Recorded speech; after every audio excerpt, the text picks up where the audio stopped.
This is the Project Management Podcast. We bring project management to beginners and experts.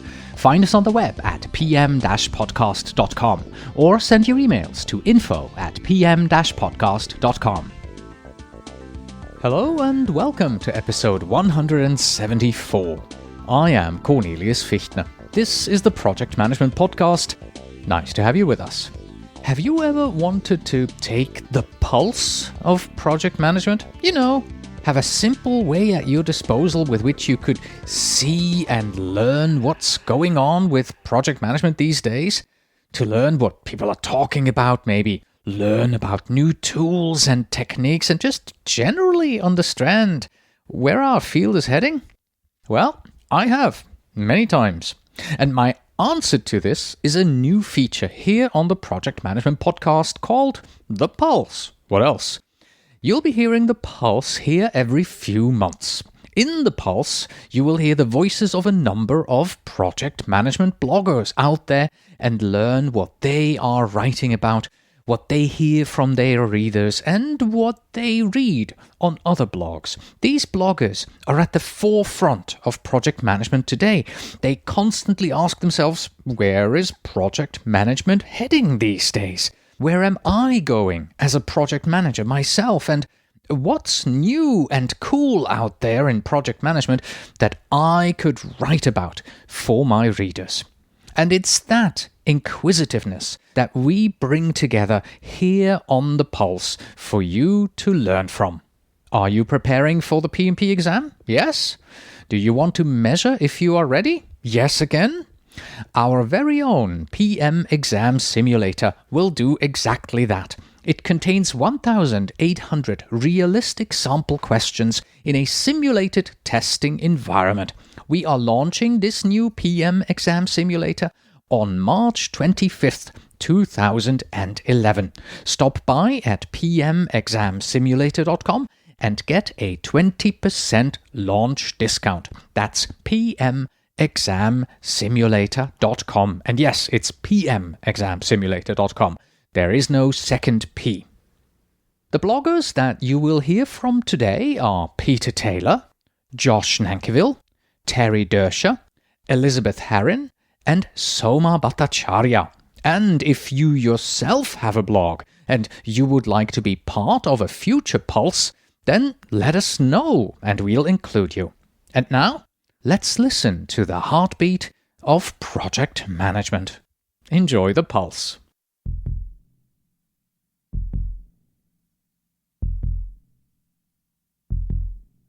Hello, Peter. Welcome back to the Project Management Podcast. Hello once again, Cornelius. Yes, and even though our listeners have heard your name and your voice before, here on The Pulse, we still want to introduce your blog to them, just like we do with all the other bloggers here. So, what is the name and the URL of your blog? Okay, well, the name is The Lazy Project Manager. Yeah, what a surprise, right? Absolutely. And it can be found, strangely enough, at www.thelazyprojectmanager.com, and then just search for blog, and there it'll be. And since when are you blogging? I've been blogging now for just over 2 years. Okay, and what other PM blogs do you read? I read a lot of blogs, actually, but let me just pick two or three. I'm gonna go and support the ladies to begin with. So I do like A Girl's Guide to Project Management with Elizabeth Herrin. Yes. And I do like How to Manage a Camel, and not just for the title. That's with Lindsay Scott of Aris. Mm-hmm. And I'm not saying Baz is a girl, but I do like Baz DeBar and Project Shrink as well. So they're three that I look at very regularly. All right. What is your motivation for blogging? Why do you do it? I started blogging because I was a frustrated author, and that's kind of how I got going. And now I am an unfrustrated author with the books out. I continue to go because people seem to like them, and I enjoy writing them. Mm-hmm. And the particular focus on your blog? The focus is a mixture. It's part diary, the life of myself in the speaking engagements and the work I do, and it's also part general project management. Anything that catches my interest, I pick up on and blog about. Okay, so let's talk about a bit what's happening on your blog right now, what's been happening on your blog in the past few months. Did you have a theme that you blogged about, say, in the last 3 to 4 months? Yes, there's something I've been particularly interested in, and I know you have it in the States as well. We have it over here in the UK. It's The Apprentice. The Apprentice and the way The Apprentice represents project management, good, bad, or even evil, some people think. Yeah, and just to be on the safe side, you're talking about the TV show, The Apprentice, the TV right? show, TV show, The Apprentice, absolutely. And it's, I think it's great. And I blogged throughout the series over here in the UK with sort of lessons learned each week. And also there's been an ongoing discussion here, a strong discussion with people talking about, is it good for the profession of project management or is it not good? My personal view is that all publicity is good publicity, and we should latch on to that and talk about project management to a wide audience. Right. Did you know that there used to be an actual podcast, a project management podcast on The Apprentice? And I'm furiously typing here, trying to find it, because I could have sworn that I had it as part of the project management podcast very early on. It must have been about 4 years ago. Interesting. I know over in the UK there are training courses on offer using old episodes of The Apprentice for lessons learned through project management. So, I enjoy it. It's entertaining, but I think it's also a good thing. It gets project management out there to the millions. Right. Learned anything from The Apprentice that you've implemented at your job? Well, I've certainly learned I wouldn't go on The Apprentice, but I don't know I'd survive. I'd love to go on the after show and talk about the things that can be done. A lot of it comes down to investing the right amount of time in planning and a degree of communication as well. Mm-hmm. Earlier on, you mentioned the 3 blogs that you read, Elizabeth, the one with Lindsay, and the one with Bas. So is there anything that you have read on their blogs or another blog that caught your attention and then made you write something on your own blog?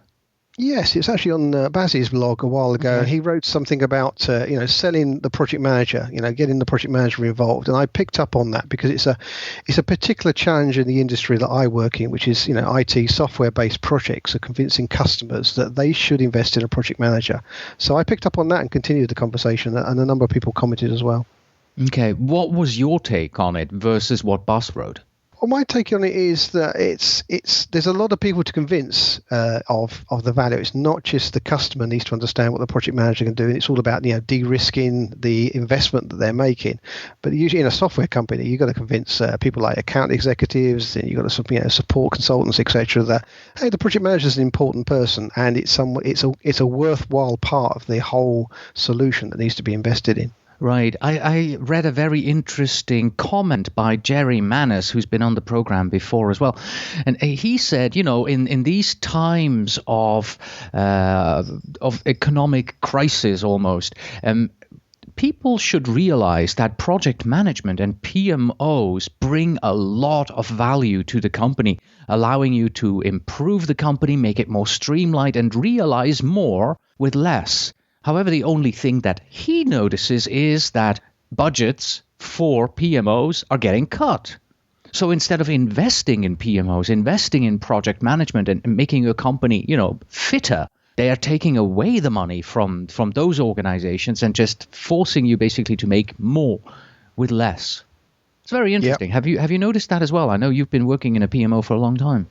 I can't. Well, I've come across a couple of instances in the PMO world. I think more and more I'm seeing PMOs accepted. I think there are some casualties for sure in the PMOs, but I've also seen a number of PMOs secure and doing a great job. But certainly on individual projects, I see a lot of it. It is seen to be something that, look, we know what we're doing. We don't need to invest in a project manager. That's replication of our own project manager in a customer environment. This is going to be okay. And by the way, since you're the solution provider, if it goes wrong, you're going to come and sort it anyway. So it's kind of a lose-lose situation. Okay. My final question to you, a very simple one. What will you write about next on your blog? Well, I'm going to write about a particularly significant event that's coming up in the UK. It's called Synergy 2011. It's the celebration of the International Project Management Day in November in the UK. And it's going to be of a scale that we've never seen before. We're talking about getting 2,000 project managers in one place at the O2 Arena. And I'm going to be running a series of blogs on this as I'm part of the project team on this, and talking about it for some time to come right the way up to November. So that's very exciting. All right, Peter, thank you very much for being on our first Pulse here. Looking forward to the next one. Okay, thanks.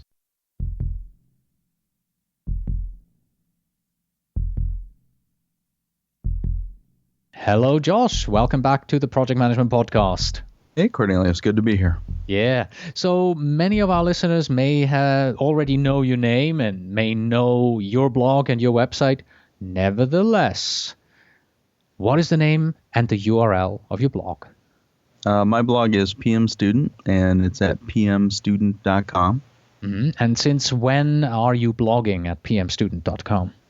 I've been blogging since 2006, so I guess about 5 years now. Right, yeah. Time flies. And what other blogs do you read? Whose blog is on the top of your reading list? You know, I read a lot of different blogs. What I tend to do is, I definitely follow Software Projects, which is a blog by Pavel Brodinsky. I like what he has to say quite a bit. Jürgen Appello is another one that I follow at noop.nl. But otherwise, I kind of skip around to different blogs, and I actually use like Twitter most of the time, and I kind of look through the Twitter stream to see what individual blog posts look interesting, rather than following a specific blog too much. Mm-hmm. So. What is your personal motivation for blogging? Why do you do it? The reason why I do this is because when I started out in project management, I was an accidental project manager, and then when I learned that project management was a formal discipline, and I started to learn about the formality of it, the methodologies and all that kind of thing. I was really just kind of drinking from the fire hose at that time and trying to find, what is all this stuff. I do Google searches and come up with, the PMP exam, and it was just really difficult to know where to start with all this stuff. So my motivation for blogging is to help new and aspiring project managers reach their career goals. So part of that's just educating people about how to do things. I want to make sure that people don't go out and spend thousands of dollars on a degree or a boot camp program or a certification until they understand, what it is, why they might want to do it, all of that kind of thing. Mm-hmm. And I think with that, you already answered my next question that I had for you, whether or not your blog has a specific focus. And I think you pretty much answered that already, right? Yep, that's it. I also do like some best practices type stuff as well, but I'm mostly focused on the new project managers. Yep. All right, so let's take a look at what's been going on your blog in the last few months. So let's start with the comments. Were there any surprising comments on one of your blog posts that you received from your readers?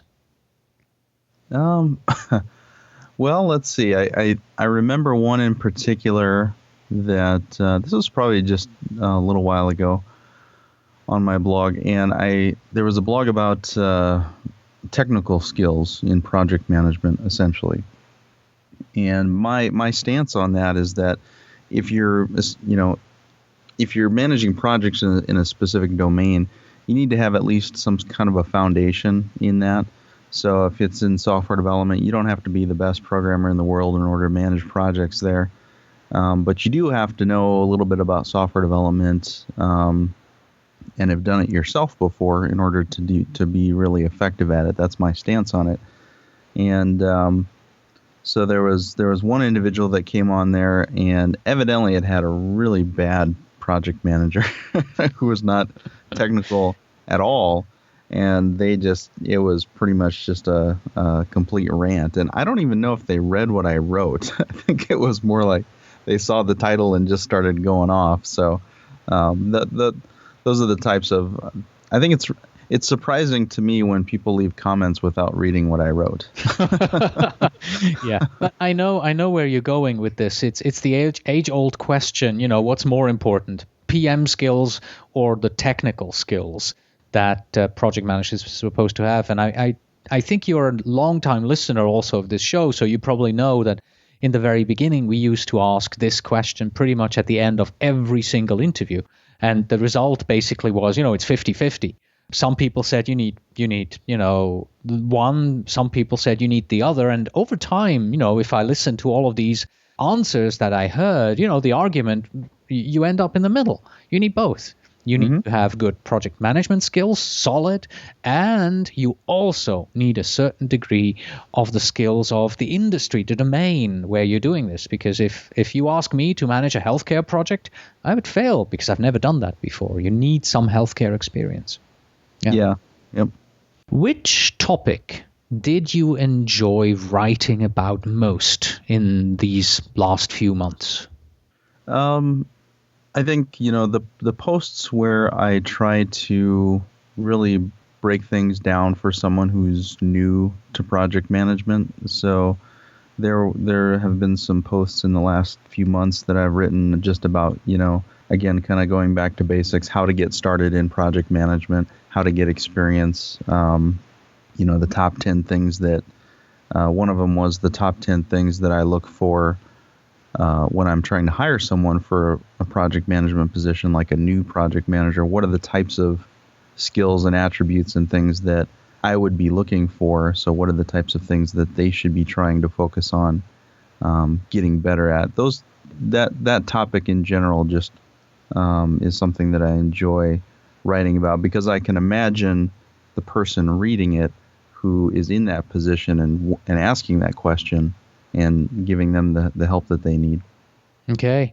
And kind of a follow-up to this one, also my last question for you here in this short interview. Have you discussed any new tool, any new technique on your blog that you feel, project managers, you should really be using this on your projects? Yes. Kanban is something that I've gotten really into in the last 6 to 7 months or so.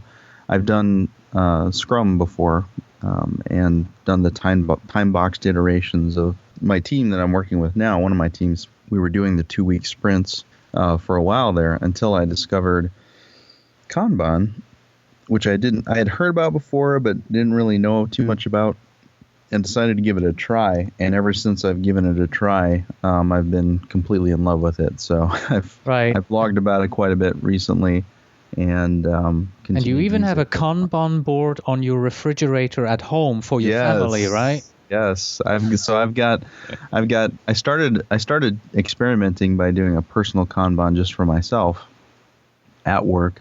And then after I got the feel for it, I introduced it with one of my teams who was willing to try it out. And then after that was working great for about a month, I introduced it with another one of my teams, and that's been going really good. And I've been kind of talking about Kanban every once in a while. And then my wife turned to me one day and said, we should try that Kanban thing here at home. Maybe you'll get something done around the house that way. So we do. We actually modified it a bit. We've got like a project bucket, a daily bucket, and a weekly bucket, and we're using that to manage household chores and make sure that we hold ourselves accountable and are getting things done. So it's working well. Wonderful, wonderful. Once again, URL of your blog is pmstudent.com. Thanks for being on the program today. Thanks for having me.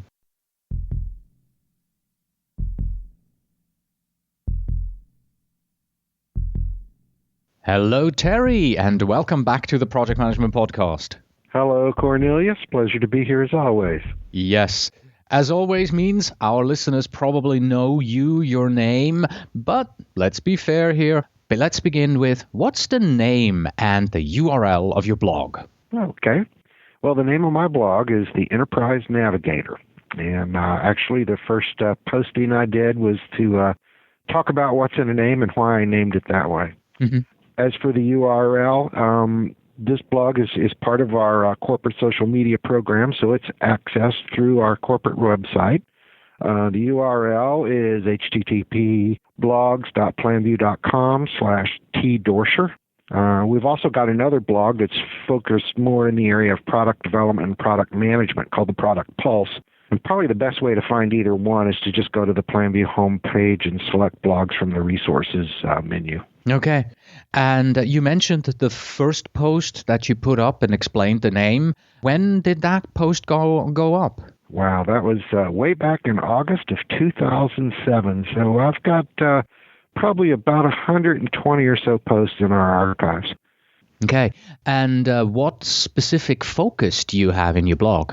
Well, ostensibly, the Enterprise Navigator is about the PMO, but it also covers topics around business management and process management. So there's a lot that's fair game there. I try to keep it informative yet fun. I don't take myself too seriously, and I don't mind acting the fool in public. So to the extent that I can get away with it, I like to keep the humor level amped up. Otherwise, I don't have to tell you this can be pretty dry stuff, right? Exactly. Now, you mentioned that this is part of your corporate social media environment. Is this the only motivation that you have for blogging, or is there something more personal behind this as well? Well, certainly that was one motivation. They said, we're going to put this program together. You do a lot of writing for us, so you need to go out there and be witty and relevant or you're out here, right? So I also find it to be a creative outlet for writing. I enjoy writing. I like communicating with folks that are out there in the industry and hearing what they have to say, too. So it's definitely a labor of love. All right. And what blogs do you personally read? Wow. Some of the blogs that are out there listed on my blog roll are PM for Girls by Elizabeth Heron, and I know you featured her on your podcast before, and no doubt you'll be featuring her here as well. Yep. I enjoy reading Mark Perry's PMO setup content that he has out on Gearhead. One that I really enjoy is The IT Skeptic by Rob England. It's a fairly irreverent focus around IT service management and ITIL. I like IT Project Failures by Richard Krigsman, and I'm really enjoying here lately reading some of the guest bloggers' posts that are going up on the Enterprise Management Association International website. So it's cool to see that going. All right. Do you get any work done next to reading all of these blogs? Well, I have to admit, it's not like I'm jumping out there every day and hanging on every post, but I do try to catch up with them every week or two and see what they're up to and what's on their minds. All right. So let's jump into your blog. Let's take a look at what's been going on, what's been happening on your blog. And let's begin with the theme. Did you have any particular theme in the past 3 to 4 months that you've focused on your blog and that people can learn more about if they go to it? Sure. Part of this is understanding that, one, I have a lot of targets when it comes to topics, and I'm pretty ADD. So I don't have too much of an attention span for any one topic, but certainly here the last couple of months there were several entries around the PMO survey in terms of why we were doing it, as well as what some of the results were telling us. That was a big aspect of what I was working on at the time as we wrapped up last year.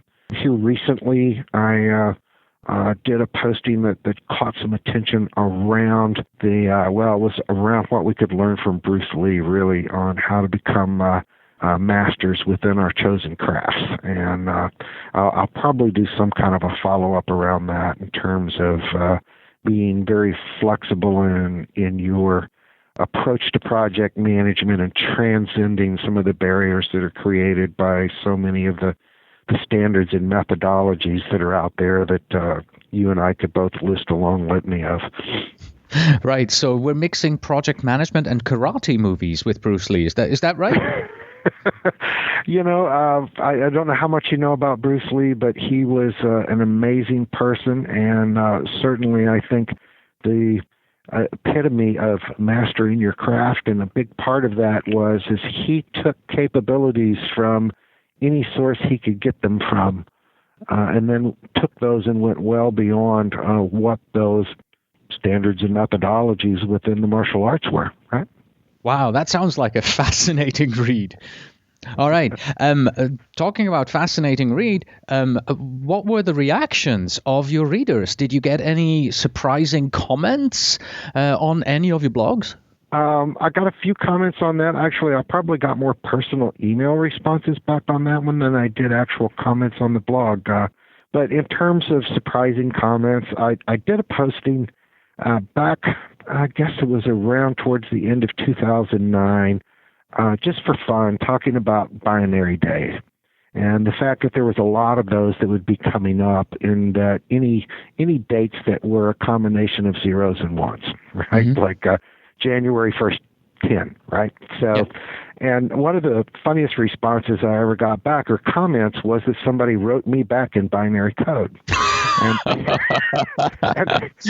And fortunately, he also provided a link for a binary code reader that was out there. So before you knew it, we had several comments flying back and forth that were all comprised of sets of zeros and ones. So that was probably the most unusual comments that I've gotten so far. That's very funny. Have you read anything on another blog that caught your attention and may have led you to, continue the discussion on your own blog? Mm-hmm. Certainly, I get a few thoughts from some of the other blogs that are out there that are always good fodder, but I also read a lot of industry articles and follow a lot of groups out on LinkedIn. I have been chided more than once for the number of groups that I belong to, but I find that gives me a very good way to stay in touch with a huge number of comments from a lot of different people. And a lot of my interest is really based on what I get from working with our customers and prospects, or from answering questions or emails that people send me. So a lot of different sources for inspiration. It's a very target-rich environment. All right. That's it for this interview here. Thanks for being on the program. I'm looking forward to catching up with you again in a few months and seeing what's been going on there. All right. Thank you, Cornelius.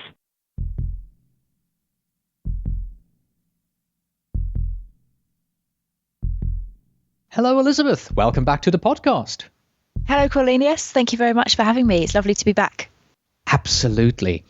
Let's begin with the same question that I ask everyone else. What is the name and the URL of your blog?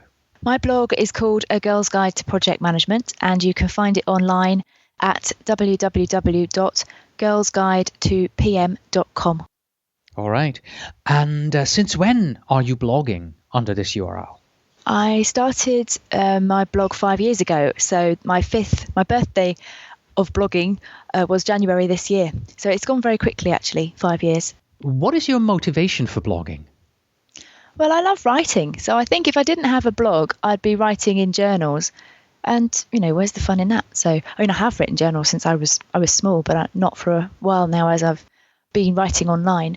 And it's a great opportunity for people to get in touch. I love it when people get in touch, and your blogging's made it possible for me to connect with loads of people out there and meet lots of different people.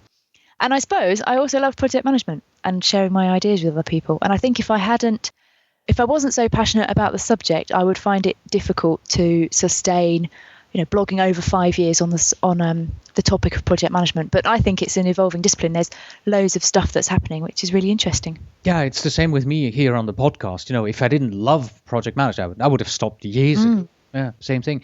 What is your specific focus that you blog about on your blog?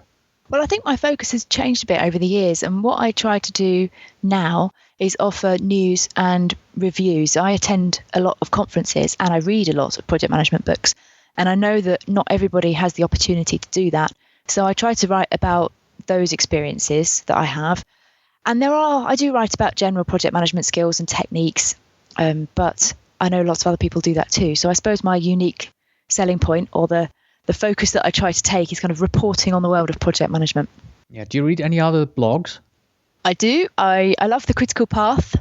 I love all the graphics on there as well. Wait, Critical Path, that's Derek, is that? That's Derek Schwether. I hope I said his name right. Yes, I don't know myself. Sorry, Derek. I read pmtips.net, but I write for that too, so I suppose I should disclose that. But the posts by Brad on that site are always very good. I read Stepping Into Project Management by Soma. That's really aimed at new project managers. Yeah, and we're not even going to attempt to pronounce her last name, right? No. Soma B. And I dip in and out of others. I have to say I don't spend as much time reading other blogs as I would like to. Okay. In that case, let's take a look at what's been going on in your blog in the last few months or so? Did you have a theme that you blogged about? Well, yes, I've been blogging a lot about social media because my book on social media for project managers came out in October. So I've been getting lots of questions about that. Mm-hmm. And when I get questions, either when I'm doing presentations or from people who email me, I tend to believe that other people are asking the same thing, or they're out there with the same concern or the same question. So I can use that as the springboard for articles. So I write about the questions that I've been asked. And that's how the article I've done recently, Can We Use Facebook for Project Management, came about, because somebody asked me that in a presentation. That's an interesting topic. So the short answer, yes, can we? No, we can't? No, we can't. Okay. All right. But if people want to get the skinny on that, they need to go to your blog and actually read that particular blog post, right? Yes. Did you get any surprising comments from your readers, either on the Facebook article or any of the others? Yes. I did a video diary at the PMI Congress last year, and somebody put a comment on the blog saying my commentary wasn't very interesting and he wanted me to video all the speakers. And we'd specifically been asked not to do that. So I had to explain. Actually, I wasn't deliberately trying to be boring. I just wasn't able to video all the speakers speaking. Yeah, so that was quite a copyright issue, yeah. Yes. And I also got quite a lot of nice comments recently in response to my confession that I fell off the stage while I was doing a presentation. I think people were very concerned, but I was fine, just very, very embarrassed about it. Oh my God, when did that happen? Beginning of February. Oops. Yes. All right. Well, I'm sorry to hear that. Falling off the stage is never good. No. Never good. I used to perform in the past, and I am lucky I never fell off my stage there. So, all right. Let's look into the future. What will you write about in your next blog post? Well, at the moment, I'm taking a course from Villanova University that they've kindly let me do. And each Friday, I'm blogging about my experiences with the lectures and the homework, or not doing lectures and homework, which is what happened this week. So that's creating a series called Villanova Friday, and that will run to the end of March. So in terms of what's coming up, that's giving me plenty of things to write about over the coming weeks. It's all around working with teams, maximizing team effectiveness. So there should be some interesting stuff to share as a result of that. All right. And just like all the other listeners, I have already forgotten the URL. So let's repeat that and then close. Okay, it's Girls Guide to Project Management, and you can find it online at www.girlsguide2pm.com. All right. Thank you very much for being on the program, Elizabeth. Thank you.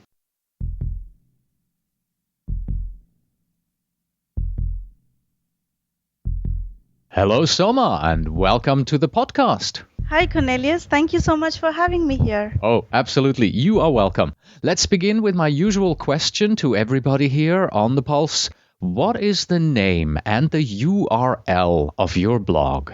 Okay, my blog is called Stepping Into Project Management, and the URL is steppingintopm.com. Okay. And a little earlier, I did an interview with Elizabeth Heron from London, and she's a reader of your blog, and we both didn't know how to pronounce your last name, so all we could do is we called you Soma B. Please teach us, how do you pronounce your last name? Okay, my last name is Bhattacharya. So you can... Yeah, my first name is Soma and my last name is Bhattacharya. Okay, thank you very much. I'll make sure that both Elizabeth and I from now on pronounce your last name correctly. Since when have you been blogging? Well, I started my blog, I think it was July in 2008. So, it's been a couple of years now. And what is your motivation for blogging? I think, when I actually started out and I thought I really wanted to get into project management, I sort of had it rough because I didn't know which site to look which site to read or whom to actually go and talk to. Mm-hmm. So I really, through my blog, through my website, I want to make sure that newbies today have a site which they can follow, they can read, and I think more importantly, they can actually understand. So, if you actually go and read my first blog post, which was, I think, on July 13th, I very specifically mentioned that most of the blogs don't advise you on how you can become a project manager. because most of the bloggers are hugely successful project managers, but they actually talk about issues which are alien to most of us. And by saying most of us, in 2008 I was a complete newbie, so I couldn't understand the terminologies and things that people actually talked about in their website or their blogs. With my blog, that I think it's very important for me that people actually understand what I'm talking about, and it's sort of an introductory phase for them into the entire domain of project management. Okay, so let me ask a follow-up question to this here. Now, since you started in 2008, right? Mm-hmm. So you have moved on in your own skills of project management, and you're no longer a beginner yourself. Is the focus on your blog still for beginners? So are you still giving advice to beginners? Well, sort of, yes, because the entire reason I started the blog was to make sure that I understand what project management is all about. Mm-hmm. So more I read about project management, whether it was talking to mentors or talking to people over Twitter or the blog and things like that, I actually wrote what I was reading, what I was understanding about project management. So now with the years, obviously situations have changed, and though I don't write specifically only for beginners or newbies anymore, but the focus is still to make sure that people are more comfortable and people actually understand when they read the blog. So I sort of cover what I'm doing right now, but also it definitely has the newbies in focus at the same time. Mm. And what other project management blogs do you personally read? Oh, I read a lot. When I started out, I actually started with Elizabeth Herron's blog, and that's one of the reasons I ended up becoming a project manager. But along with her blog, I also read PM Student, which is Josh's blog. I read Boss's blog, which is Project Shrink. I read Alex Sattin's blog, and I actually have them, all of the blogs listed. Those are the ones that I read in my website. On your website, okay. That's right. It's all mentioned in the PM blog roll section of it. Mm-hmm. And I listen to a lot of podcasts, and which includes yours and Summit's. Thank you. And people like that. So it helps me a lot. Thank you very much. All right. So let's jump into your blog and let's see what's going on your blog and what you've been writing about and things that have happened recently. So which topic have you enjoyed most writing about? I think I actually enjoy writing every single blog post of mine. And the reason I say this is because, people who write blogs about project management they are all project managers, or they're trying to be project managers, and they have a full-fledged 9-to-5 job. So when you come back home, you have to have 10% interest in trying to sit down on a weekend or, after your entire day at work and think, what am I going to write about? So I enjoy every single post that I write. But I also have to say, I think the best thing that I have done so far, and I've enjoyed in a way, has been writing about my CAPM failure, because I tried to go for the CAPM exam, and I actually didn't make it. So I think in a sort of a way, it made me feel very vulnerable to write in my blog, which is very public, and say, I went for the exam and I couldn't pass the exam. But I think at the same time, it taught me a lot. It made me feel accountable for what I write in my blog, and it made me feel in a way very, very sort of truthful, because I keep on mentioning in my blog that, I write about what happens in my regular life every day. So I keep on saying I write the truth. So I sort of felt like if I actually eliminated the negatives that is happening in my life, and I only write about the positive thing that's happening, then the readers, the people who come and visit the blog, sort of might think like it's not real, because I don't write anything negative. So I think writing about the CAPM failure sort of reinstated the entire fact that I am like any other person trying to make it into the domain of project management, that I tried. I woke up at 5:30 in the morning before my work and studied the PMBOK or the other books, and for some reason it didn't work out and I failed. And so I went ahead and actually wrote about it. I have to tell you, it's very unusual to hear somebody stand up and say, I failed the PMP exam, the CAPM exam, and actually write a lessons learned about it. So I have to commend you on this, because even though, the positive lessons learned, I passed, these are the books that I've read, even though they are good for everybody who's studying, it's even more educational to learn from somebody like you who tried and failed, and then, hear your reasoning and see, why do you think you failed? What are you going to do moving on?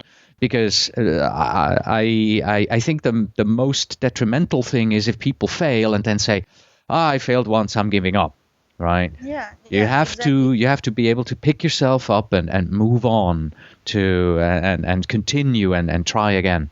Yeah, and I think it was amazing because, when I actually published the entire post in like 2 sections, part 1 and part 2, and I had like tons of emails coming in and people commenting and saying, I'm sorry you failed, but this happens to everybody. So, just move on and don't be sad or don't feel sad and don't give up. So it was really nice. I mean, I was really, really sad that I didn't make it after all the hard work I put in.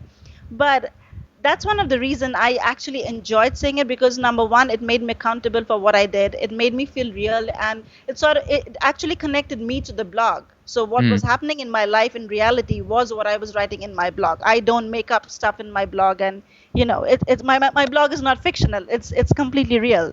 Where are you now on your journey to the CAPM?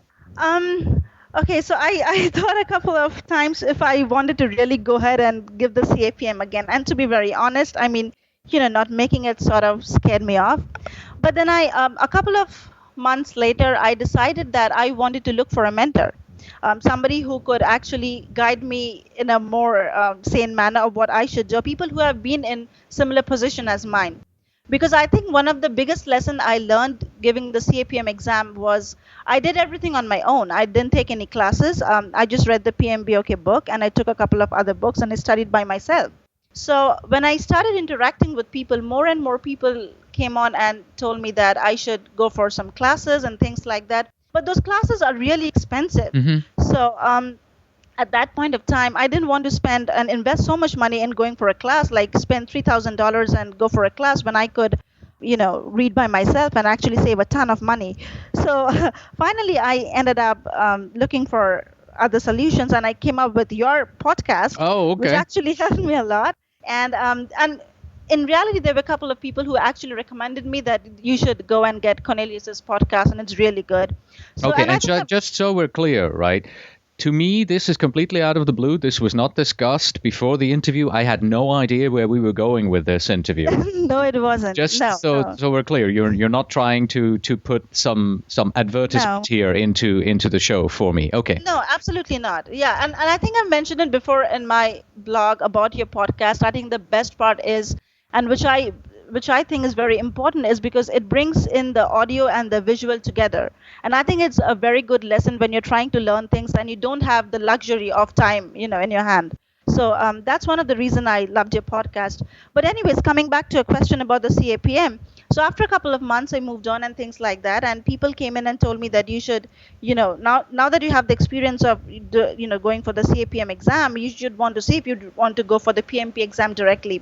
So I kept the whole plan on hold for a couple of months, and finally, I think this year in January 2011, I actually decided that I'll go for the PMP directly instead of going for the CAPM route again and then go for the PMP. All right. So we'll keep an eye on you on this journey then. Thank you. Yeah. Let's come back to your blog here and talk one more question regarding your blog, and then we're going to finish up here. Have you read anything on another blog that caught your attention and then led you to write a post on your own blog? Actually, yes. I mean, yesterday I was researching a couple of other websites and trying to come up with a new blog post of mine. And I, for some reason, I actually was Googling, but I came up in Elizabeth Herron's blog. And she wrote a blog post about a project manager who had quit her job and opened a fitness center. And she was doing very well in business. Obviously, she was using all her past experience as a project manager to and sort of implement it in her own life. And I really enjoyed the way Elizabeth wrote it. She's a good writer and everything, but the topic caught my attention. And I kept on thinking the entire night that I think everybody should write more about what project managers actually do outside their work life, or when they decide that I have something more in me beyond being a project manager, and what do people do. But I haven't written about it anything yet, but I'm hoping that in a couple of months I'll actually try to cover and see what the life beyond the office or beyond or sort of outside work of a project manager's life, what they do and what they hope to do after they retire or they quit their job and things like that. Oh, good. I'm looking forward to hearing about that next time when we talk. Sure. All right. Once again, the URL to your blog is steppingintopm.com, right? That's right, yes. Right. All right. Soma, thank you very much for being on the program today. Oh, thank you very much for having me.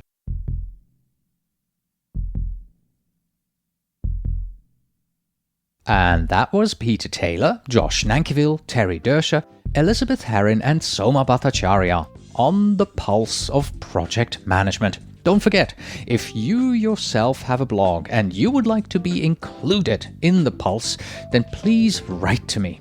That's it for today. Thank you very much for listening. As always, you can find us on the web at pm-podcast.com. If you are a PMP or a PGMP and you're looking for a simple and effective way to earn your PDUs, then try our sister podcast, the PDU Podcast. Get a new webinar and earn at least one new PDU every month, completely on autopilot. Stop by at pducast.com. That's pducast.com. Please send your emails to info@pm-podcast.com. And when you write, please tell me where in the world you are writing from. And finally, we have this. Those who cannot remember past projects are condemned to repeat them. Until next time.